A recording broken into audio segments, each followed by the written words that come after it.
महानायकों के सपनों को हम साकार कर पाएंगे।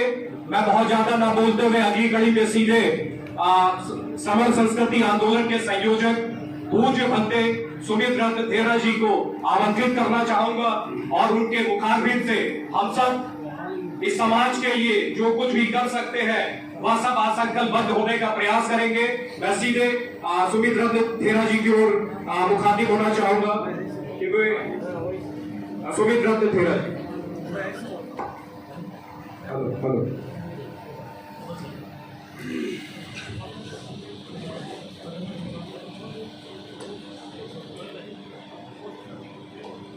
हेलो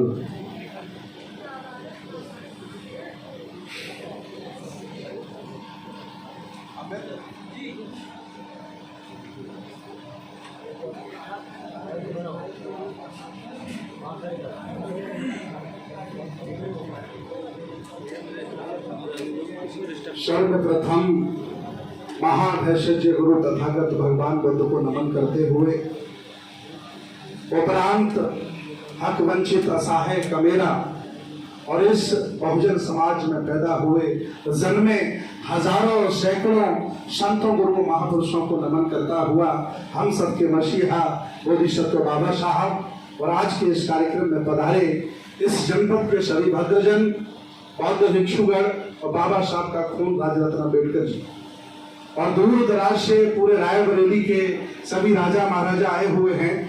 मैं बहुत बहुत शुक्रगुजार हूँ आप में कि आपने मेरे आदेश का पालन किया और शॉर्ट नोटिस पर मैं सिर्फ 5-6 लोगों को फोन कर पाया, मैं ज्यादा लोगों को फोन ही नहीं कर पाया। मैंने कहा आपस में आप चर्चा कर लेना, मेरे पास समय नहीं है, मैं 2-2 घंटे सो पा रहा हूँ, रात में इतना बिजी शेड्यूल है मेरा। तो सभी लोगों ने ये जो मान सम्मान रखा है ये मेरा भी मान सम्मान है और रायबरेली का भी मान सम्मान है जो आप लोगों ने किया। क्योंकि राजरत्न जी जब महाराष्ट्र जाएंगे अपने लोगों के साथ बैठेंगे तो ये गर्व से कह सकते हैं कि हम भले ही बाबा साहब के खानदान के हैं या शहर के हैं, नगर के हैं, लेकिन सुदूर उत्तर प्रदेश के लोग हमसे कम नहीं हैं, किसी भी कीमत में हमसे कम नहीं है। ये बहुत बड़ा आप लोगों ने काम किया। ज्ञात भारतीय इतिहास में या विश्व के ज्ञात इतिहास में ऐसा हमेशा होता रहा है कि कुशल लोग कभी ज्यादा हो गए और कभी अकुशल लोग ज्यादा हो गए। अच्छे लोग कभी ज्यादा हो गए, कभी बुरे लोग ज्यादा हो गए, लेकिन ये दोनों लोग हमेशा बने रहे। तथागत बुद्ध का समय उठा के देख लीजिए, सदगुरु कबीर का समय उठा के देख लीजिए, सदगुरु रविदास जी का समय उठा के देख लीजिए, या बाबा साहब का समय उठाकर देख लीजिए। आज जिन परेशानियों का रायबरेली के लोग सामना कर रहे हैं या जिन परेशानियों का सामना मैं और राजरत्न जी कर रहे हैं, विचार करिए इन परेशानियों का सामना बुद्ध ने, कबीर ने, रविदास ने, बाबा साहब ने भी किया है। जब हम कभी भी क्रांति के लिए निकलते हैं, जब हम परिवर्तन के लिए निकलते हैं, तो न्यूटन का 3रा नियम है कि जो वस्तु, किसी भी वस्तु को अगर एक जगह से उठा के दूसरी जगह रखा जाए, निर्जीव वस्तु को, तो वह वस्तु अपने अवस्था परिवर्तन का विरोध करती है। चाहे वो पानी हो, चाहे वो टेबल हो, चाहे वो बैग हो, वो निर्जीव है, फिर भी वो अपनी अवस्था परिवर्तन का विरोध करती है। उसके बदले में हमें बल लगाना पड़ता है, ताकत लगानी पड़ती, तब होता है। और ये आदमी तो जिंदा है ना, ये आदमी तो जिंदा है, हजारों फितरतों से भरा है, हजारों अवगुणों से लवलीन है। ये आदमी आसानी से नहीं बदलेगा। इसलिए बुद्ध ने भी संघर्ष किया, उन पर भी लांछन लगाए गए, कबीर भी नहीं बच पाए, रविदास भी नहीं बचे, चोखा मेला भी नहीं बचे, ज्योतिबा फुले भी नहीं बच पाए, और आज हम लोग भी नहीं बचेंगे। अगर हिम्मत है, जरूरत है तो आओ, और अगर लगता है कि कोई मेरी बुराई करेगा, कोई मुझे मार देगा, कोई मुझसे ऐसे कह देगा, तो घर में सोते रहिए, बाहर आने की जरूरत नहीं है। ये सब झेलना पड़ेगा। और आज मैं देख रहा हूँ रायबरेली के जितने भी जिंदा लोग हैं, जिंदा, ये जो शब्द मैं इस्तेमाल कर रहा हूँ, सही मायने में जो जिंदा लोग हैं वो यहाँ बैठे हैं, और मरे हुए लोग घरों में बैठे हैं। जो सामाजिक आंदोलन को चलाना जानते हैं, जिन्होंने राजनीतिक आंदोलन चलाए हैं, जिन्होंने धार्मिक आंदोलन चलाए हैं, जिन्होंने शिक्षा के लिए काम किया है, तो लगभग यहाँ सभी बैठे हैं। आदरणीय केपी राहुल जी बैठे हैं, प्रधन विद्वान आपकी रायबरेली के व्यक्ति, तमाम लोग हैं जिनके घरों में मैंने खाना खाया है, जिनके घरों में हमने चाय पी है। ऐसा कोई व्यक्ति नहीं जो लगभग हमें नहीं जानता, सब जानते हैं ना, पहले से सब जानते हैं। तो इसलिए आज आप लोगों ने जो आयोजन रखा, मान सम्मान रखा, ये जो कार्यक्रम हो रहा है, ये राज रतन के लाइव पेज पर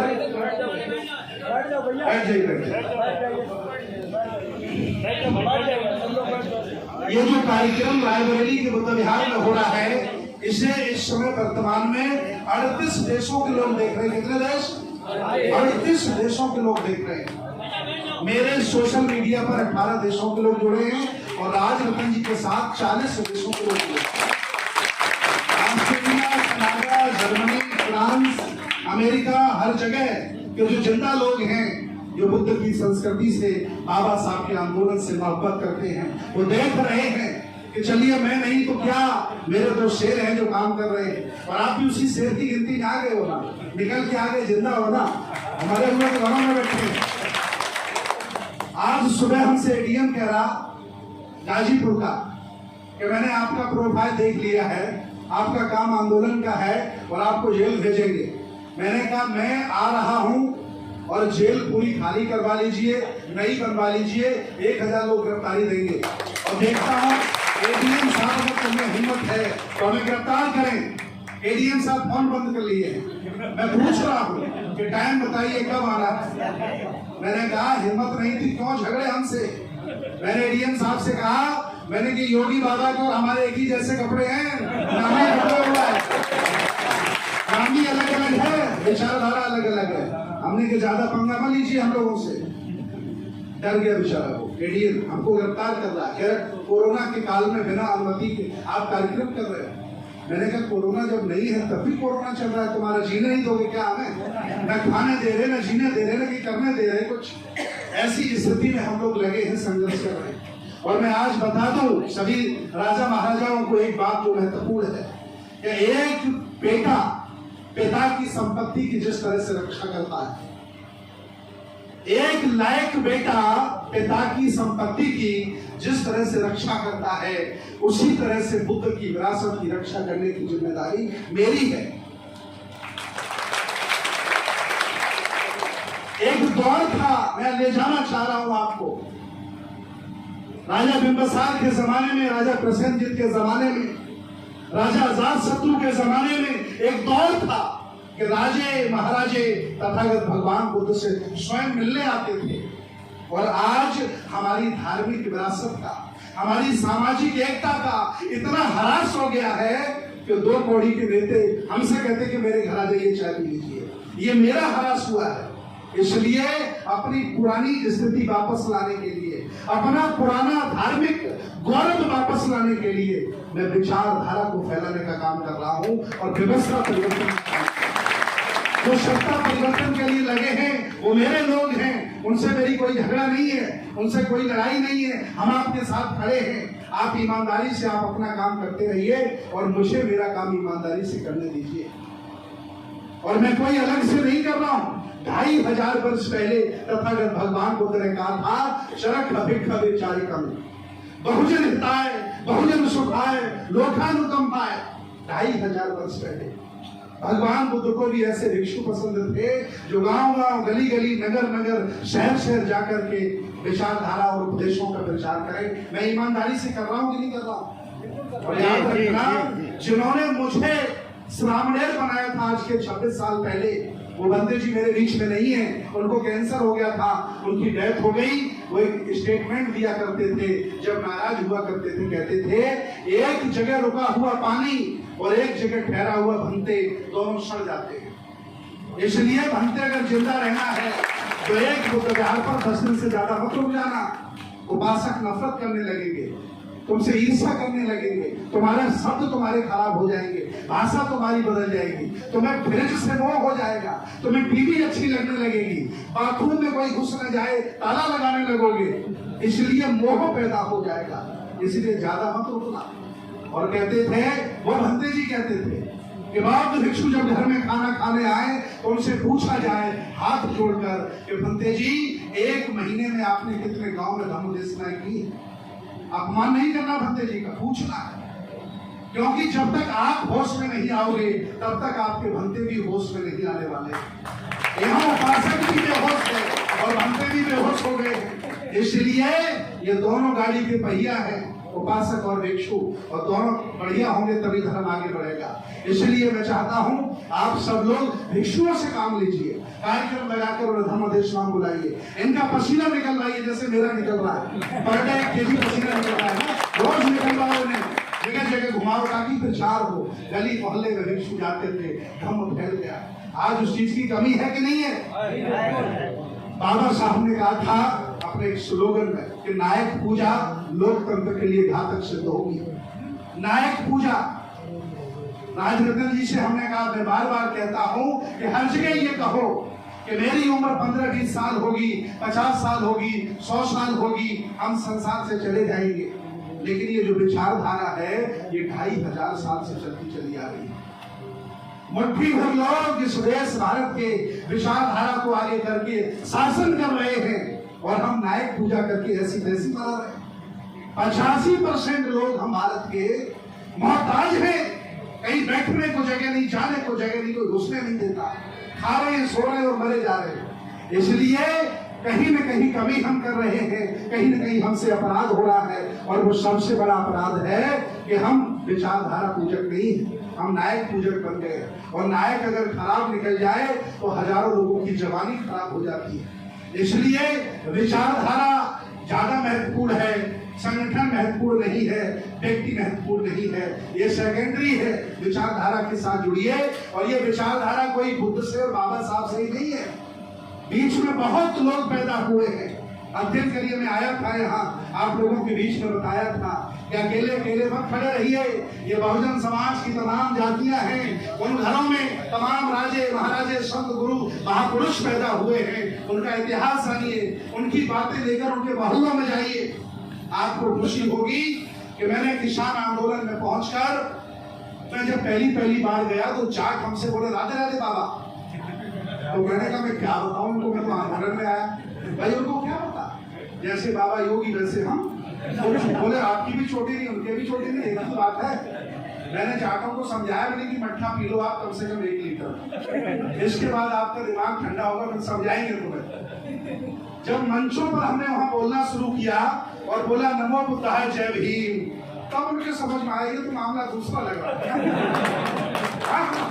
7 महीने बाद मैं जाट गुजरों को यह समझा पाया कि मैं बौद्ध भिक्षु हूँ, वो बाबा दूसरा, हम बाबा दूसरे। सोचिए अगर मैं न जाता वो लोग जान ही नहीं पाते, वो यही नहीं जानते थे कि भंते जी क्या होते हैं। इसलिए हमें जाना पड़ेगा। और आज खुशी आपको होगी ये जानकर कि तमाम गुजरों ने अपने घरों पर पंसील के झंडे लगा दिए। जब हमने उन्हें बताया कि सम्राट कनिष्क के खानदान के तुम लोग हो, सबसे ज्यादा बुद्ध की प्रतिमाएं उन्होंने बनवाई। जम्मू कश्मीर से लेकर के मथुरा और मथुरा से लेकर के कालिंजर का किला, ये सारे जो एरिया है यहाँ आपके शासन रहे। बौद्ध भिक्षुओं क्या बनवाई थे, बुद्ध की संस्कृति को मानते थे, तो गुजरों ने झंडे लगा दिए। मैंने प्रयास किया, मैं 6 बार आजमगढ़ गया और आजमगढ़ किनके घर गया, रमाकांत यादव के घर।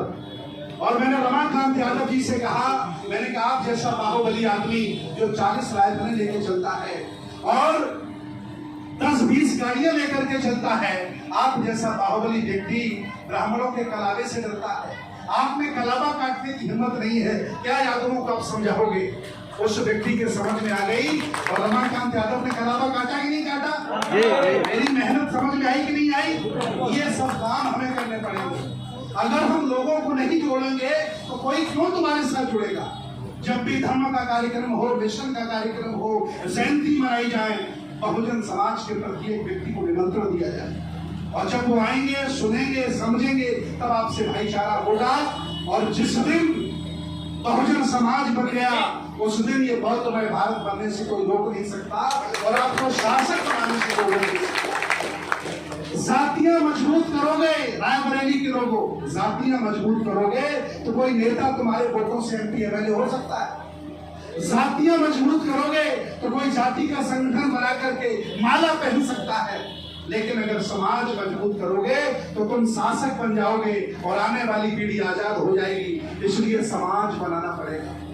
मैं पूरी दुनिया में जाता हूं, कई देशों की हमने यात्रा की, सब जगह के जो बौद्ध हैं वो बिजनेसमैन है, क्या है, व्यापार करते हैं। और हमारे यहाँ व्यापारी नहीं कोई करने वाला है, सब नौकरी के चक्कर में रहते हैं। धन्यवाद, मोदी जी ने नौकरी का भी काम खत्म कर दिया।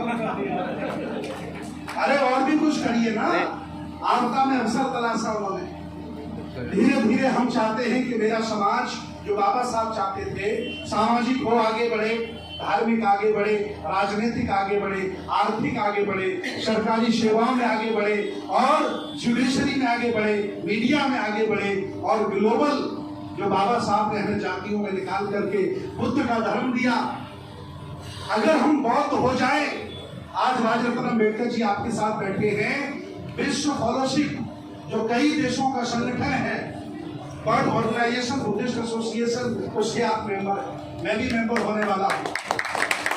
और वहाँ कार्यक्रमों में जब ये जाते हैं तो वहाँ भारत से कौन जाता है, नरेंद्र मोदी या बकैया नायडू जाता है और कहता है कि मैं बुद्ध की धरती से आया हूँ। सोचिए आप, और यहाँ आकर के हिंदू राष्ट्र बना रहा है। इसलिए आप ईमानदारी से मौत बनिए, भूल जाइए सब पुरानी बातें, छोड़ दीजिए पुराने झंझट और नया जन्म लेने के बराबर आप अपना ये निर्णय लीजिए। ये मेरी भी मेहनत सफल होगी, आपकी भी सफल होगी और सही मायने में आप नालायक नहीं, बाबा साहब की लायक संतान पैदा होगी। अगर आप ऐसा, इसलिए मैं चाहता हूँ, और ये जो मेरा अभियान है, मैंने सारे काम करके देख लिए, सब लोगों से मिलकर देख लिया। मैंने 50-50 राजनीतिक पार्टियों के लोगों की मीटिंगें करा के देख ली। ये इतने घमंडी हैं, इतने अभिमानी हैं कि एक दूसरे की इज्जत नहीं करते हैं, सब एक दूसरे की बुराई करते हैं। तब मैंने देखा कि इनको बनाने दीजिए 1000 पार्टियां, इनको बनाने दीजिए 10,000 संगठन। हम क्यों अपने बहुजन समाज को ये समझाने जाए कि वोट खराब मत करना और ज्यादा लोगों के चक्कर मत पड़ना। जो इन आतंकवादियों को हराएगा, भगवाधारियों को हराएगा, वही उसी को आप वोट देंगे। इसलिए ये एकता कराने का प्रयास करा। वैसा नहीं कि नेताओं से बात बंद कर दी। लगभग 140 राष्ट्रीय पार्टियों की सूची हमने बना के रखी है। मैंने कहा जब तुम 140 इकट्ठे नहीं हो सकते तो जनता को पागल समझ रखा है क्या तुमने? तुम एक साथ नहीं बैठ सकते, जनता पागल है क्या? मैं चाहता हूं कि बहुजन मैत्री करे, और जब तक ये बहुजन मैत्री नहीं करेगा, मुझे नहीं लगता है कि आप व्यापारी बन पाओगे, आप एमएलए एमपी बन पाओगे और ये बौद्ध में भारत बन सकता है। ये बहुत बड़ा तरीका है और यह तरीका प्रमाणित किसने किया? मैं पूछना चाहता हूं रायबरेली के सभी राजा महाराजाओं को कि आज के 25 साल पहले मान्यवर कांसीराम साइकिल पे आए कि नहीं आए? 20 साल पहले साइकिल पे आए। हमारे पास पैसा भी नहीं था, साइकिलें भी नहीं थी। एमपी एमएलए बने कि नहीं बने? क्यों बने? क्योंकि उन्होंने बहुजनों की मैत्री कराने का काम किया। उन्होंने सभी जात बिरादरियों के लोगों को जोड़कर वोट डलवाने का काम किया। हम जीते। इस समय बहुजन मैत्री खत्म हो रही है, लोग जातिवादी हो रहे हैं, प्रत्याशी विचारधारा नहीं देखते, जाति देखते हैं। इसलिए जाति भारत की है और विचारधारा बुद्ध की पूरी दुनिया की है। मैं चाहता हूं आप जुड़े। और याद रखना, भगवान बुद्ध ने कहा था कि जब से आदमी जन्म ले लेता है और जब तक उसकी आंखें बंद नहीं हो जाती, वो अपनी आंखों से दूसरों को देखने का काम करता है। क्या करता है? दूसरों को देखने का काम करता है। कभी किसी का अच्छा घर देखेगा तो जल जाएगा, कभी किसी की अच्छी गाड़ी देखेगा तो मर जाएगा, कभी किसी की अच्छी पत्नी देख लेगा तो मर जाएगा। ये आदमी अपनी आंखों से दूसरों के दृश्य देखता है। भगवान बुद्ध यहाँ कह रहे हैं कि हे मनुष्य, हे नादान, तूने अपनी आंखों से दूसरे दृश्य देखने की बजाय अगर अपने आप को देखा होता तो तू आज मसीहा बन गया होता, तू मसीहा बन गया होता। इसलिए हम अपने आप को भी देखने का काम करें। आलोचनाएं वो करते हैं जो कमजोर होते हैं, आलोचनाएं वो करते हैं जो नगण्य होते हैं, जीरो होते हैं, और सम्मान वो देते हैं जो बहादुर होते हैं। आपने सम्मान देने का काम किया, आप बहादुर हैं। याद रखना, भगवान बुद्ध ने कहा था कि मृत्यु उनकी होती है जो सिर्फ अपने लिए जीते हैं। मृत्यु उनकी होती है जो सिर्फ अपने लिए जीते हैं, जो विरासत के लिए, समाज के लिए, विचारधारा के लिए जीता है, उसे दुनिया में कभी कोई मार नहीं सकता। कौन मारेगा कबीर को, कौन मारेगा रविदास को, कौन मारेगा बाबा साहब को, कौन मारेगा मान्यवर साहब को, कौन मारेगा सावित्रीबाई फुले को? कोई मार पाएगा? मरते वो हैं जो किसी काम के नहीं और कुछ करते नहीं। इसलिए बहुत बड़ा कमेंट है तुम्हारे ऊपर, कुछ करके दिखाइए, ये जिंदगी व्यर्थ मत जाने दीजिए, कुछ करिए। बिना कुछ करे कुछ होता नहीं है। त्यागियों का इतिहास लिखा गया और भोगियों को कोई जानता नहीं है। बाबा साहब त्यागी हैं, जितने भी त्यागी हैं बहुजन महापुरुष के लोग, उनके इतिहास लिखे गए, उन पर लोग पीएचडी कर रहे हैं और एसी में सोने वाले कब मर गए उन्हें कोई नहीं जानता। इसलिए आओ हम निकलते हैं और अपने पुराने गौरव की तरफ फिर चलते हैं। तुम कोई गरीब छोटी जाति के लोग नहीं हो, तुम कोई असहाय और कमजोर नहीं हो, तुम इस देश भारत के पुराने राजा महाराजा हो। ये मैं बार बार कह रहा हूँ, आज फिर कह रहा हूँ। हम अपने आप को छोटा मान लेते हैं, छोटी जाति का मान लेते हैं, कमजोर मान नहीं। हम इस देश भारत के पुराने राजा महाराजा के चारों तरफ हमारी विरासतें फैली हुई है। मैं भी पंजाब था, हम और राजरतन जी, वहाँ 30 जगह पुराने किले निकले हैं, बहुत बड़े बड़े जो बहुजनों के किले हैं। हरियाणा में कम से कम 40 जगह बुद्ध की विरासत निकली है और जहां जहां खुदाई हो रही है वहां तुम्हारी ही विरासत निकल रही है। इससे सिद्ध होता है कि आप इस देश भारत के असली राजा महाराजा हो। आओ सारी चीजों को भुलाकर, आपस में अभिमान और घमंड को भुलाकर हम बुद्ध की छाया में आते हैं और अपने आप को धन्य बनाते हैं और इस महापुरुषों की विचारधारा को आगे ले जाते हैं। मैं बहुत बहुत शुक्रगुजार हूँ बंदे कमल श्री जी का, उनकी सारी टीम का, पेवेक्ट सोसाइटी टीम, भारतीय बौद्ध महासभा और भी हमारे जो विश्व बौद्ध संघ और भी जो संगठन यहाँ है, SC/ST यूनियन, टीचरों के जो हमारे संगठन है यहाँ, और जो यहाँ वरिष्ठ नागरिक हैं, जो वरिष्ठ नागरिक हैं जिन्होंने मेहनत करके आंदोलन चलाया, जिन्होंने संघर्ष करके बुद्ध का आंदोलन चलाया, जिन्होंने जो पौधे लगाए, मैं उन्हें विश्वास दिलाना चाहता हूं कि आप परेशान मत होइएगा। आपने जो धर्म रूपी समाज रूपी पौधा लगाया है, मैं उसमें पानी डाल करके हरा भरा करूंगा, आपके समाज में कभी नहीं आने दूंगा। ये मैं विश्वास दिलाता हूँ अपने वरिष्ठ नागरिकों को कि परेशान मत होना, अपने आप को कमजोर महसूस मत करना। हम निकल पड़े हैं और तब तक चलते रहेंगे जब तक आपको फिर पुनः शासक नहीं बना देते और इस भारत को बौद्ध में नहीं बना देते। अभी तो ये लड़ाई है, लड़ाई है, आपको साथ देना पड़ेगा, हर स्थिति में साथ देना पड़ेगा और हम चलेंगे और जो भी निर्णय होगा सामूहिक होगा और इस भारत को बौद्ध में बनाएंगे। बहुत अच्छा लगा, सब लोगों का मैं बहुत बहुत शुक्रगुजार हूँ कि आपने मेरा सम्मान रखा, राजरतन जी का सम्मान रखा। बहुत बहुत धन्यवाद। अब मैं चाहता हूँ कार्यक्रम आगे बढ़ाया जाए, यही समापन कर दिया जाए और मैं एक मिनट आदरणीय KP राहुल जी बैठे हैं, अपनी किताबें राजरतन जी को भेंट करना चाह रहे हैं। आइए संजय भारती जी आइए, चलिए एक मिनट ये किताबें दे दी, दोनों लोग आ जाइए। इसके बाद अंते जी सभ्य सत्ता हम लोग करेंगे, समापन करेंगे, क्योंकि हमें आगे जाना है। अभी 5 जगह स्वागत हो रहा है और कार्यक्रम है और वापस लखनऊ जाना है हमें। अच्छा किताब आप भी देंगे राजेंद्र जी?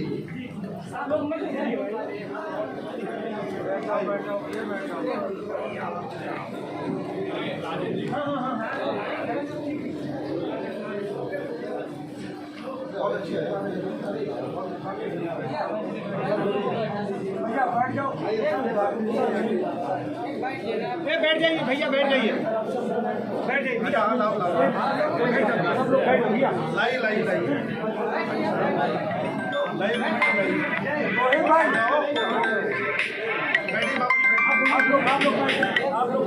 भैया बैठ जाओ, एक मिनट बैठ जाओ, एक मिनट चलो चलो भैया भैया